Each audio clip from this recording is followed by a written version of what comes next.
And maybe our political masters think that you can't teach old dogs new tricks, is it? So all the old dogs have now left the DAP group, and now with all the young dogs all around, is it? So I don't know what sort of message is given to all the oldies like us.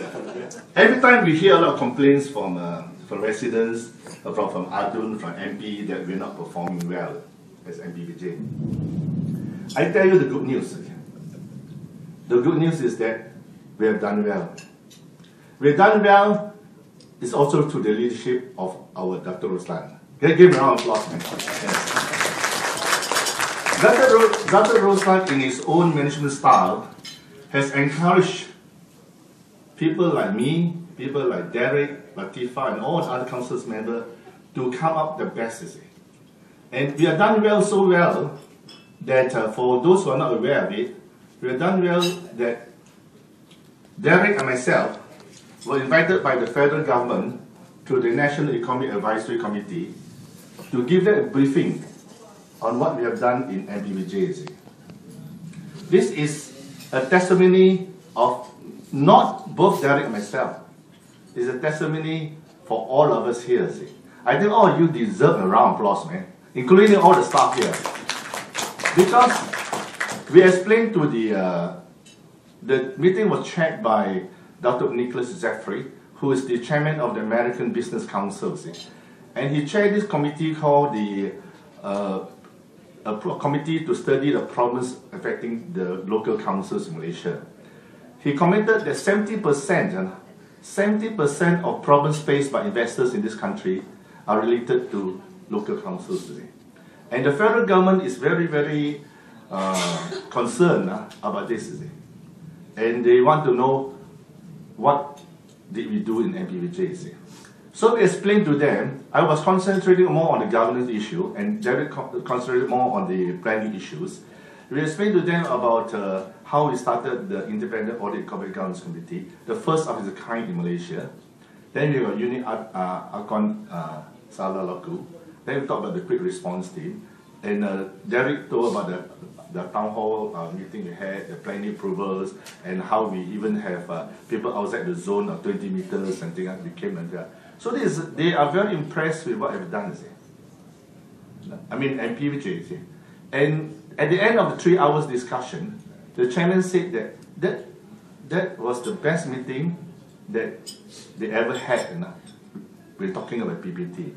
They said that when we talk to the Ministry of Local Government and also people, they always say that all the local councils got 4-star and 5-star. But to the public, they say they got no star. So this is the issue. There's a big expectation gap between what the public perceive us and what we perceive ourselves. That's the reason why, for those who are not aware of it, the councillors of MBPJ have actually submitted a paper called the Bridging the Expectations Gap to the government of Selangor. And it's still there. And the Selangor government has also commissioned a study by some consultants to study how to improve the PBT. I have already got a copy. I went through the copy, and most of the things that we say in the Bridging the Expectation Gap also appear in the report. And of course, they pay a few $100,000 for it, and we gave free of charge. They free of charge. And the funny thing is, at the end of the 3-hour session with the federal ministry, NDAC, they say something is very interesting. They asked us, Derek and I said, Derek, you confirm if I'm wrong, if I'm saying it correctly. They asked us, can you duplicate what you have done in MBPJ for all the local councils in the whole country? This, I think, is a great testimony of what you have done. And as usual, in my joking self, I told them, yeah, we can do that. But that will cost you consultancy fees. So this is the thing that I think we in MBPJ, we should be proud of what we have done. And there's a lot of things that we can still do. In fact, the thing that impressed them most, which is the Unit Akon Salah Laku. We explained to them what is this Unit Akon Salah Laku. And they're very impressed with that.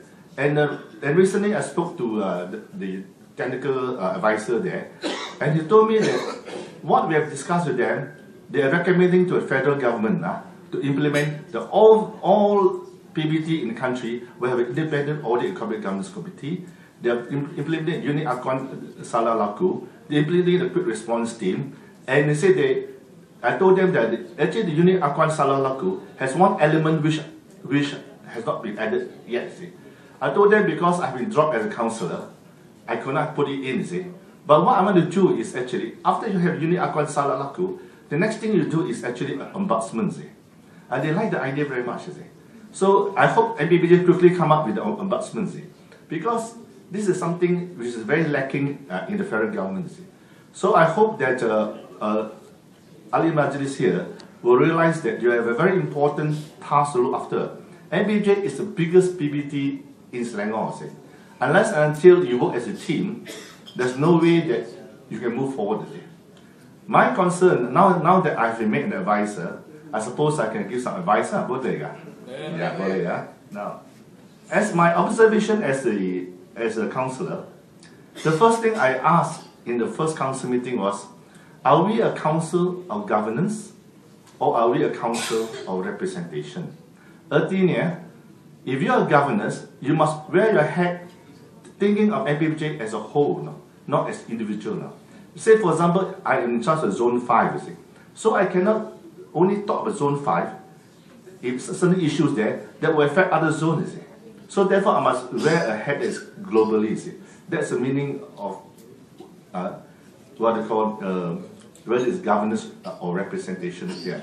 Now, some of you think that I represent DAP, I represent PKR, I represent PAS, or I represent the NGOs. The moment you're appointed as a councillor, you actually represent the Petaling government. This is something a lot of people don't understand. You've actually started to represent, you are Ali Majlis of the Pakatan Rakyat government. And therefore, you must learn to speak like a government. But the problem is this, I notice, and I still think that it's still happening in some PPTs. Councillors behave as if they're still in the opposition party. I have councillors who actually walk out from council meetings in other places. I have also people who tell me to walk up from a meeting, this sort of thing. They've forgotten that we are the ruling party. And we don't walk up from a ruling. Only opposition members walk up from the meeting. I think it's partly because of the fact that most of the parties here were all in opposition before.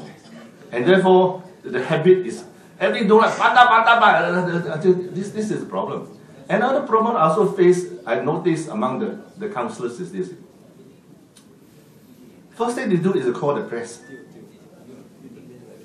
That is a problem. See, this is the problem that I face with councillors. Anything wrong, they call the press. And some rubbish problems, longkang problems, pothole problem, they call the press and take out the poster, the alum posters, and then appear in the papers and these sort of things. Now, this is the problem. We are no longer the opposition party. We are not the opposition. Therefore, as councillors, you must behave like the Petaling Rakyat councillor. And therefore, you must act like a statesman, not like opposition leaders. This is something which I hope that new councillors will realize.